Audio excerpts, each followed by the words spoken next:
India இலங்கை மீனவர்கள் பிரச்சினையை நிரந்தரமாக தீர்ப்பதற்கு இலங்கை அரசு துணை நிற்கும் என்று அந்நாட்டு அமைச்சர் சுந்தரலிங்க பிரதீப் தெரிவித்துள்ளார்.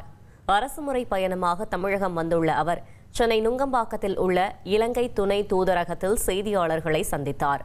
அப்போது இலங்கையில் போர் பதற்றம் காரணமாக அகதிகளாக சென்றவர்களை மீண்டும் வரவேற்க இலங்கை அரசு தயாராக இருப்பதாகவும் அவர் தெரிவித்தார்.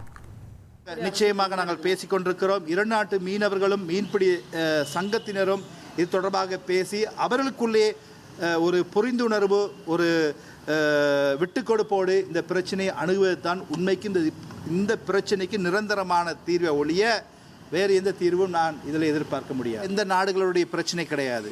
இது ஒரு ஒரு ஒரு ஒரு வீட்டுக்குள்ளே நடக்கிற ஒரு பிரச்சனை. நாங்கள் நிச்சயமாக பேசி தீர்த்துக்கலாம். கச்சத்தீவு என்பது உங்களுக்கு தெரியும், சர்வதேச சட்டத்தின் மூலமாக இந்தியா இலங்கை அரசாங்கத்தில் ஏற்பட்ட ஒப்பந்தத்தின் மூலமாக வழங்கப்பட்டது. எனவே சட்டத்தின் பிரகாரம் அது இலங்கைக்கு தற்பொழுது சொந்தமாக இருக்கிறது.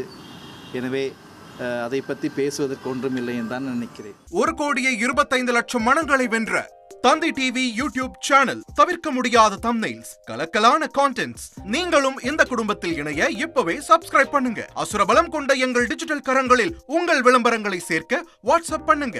8939888378. Email advttanditv@dttv.in.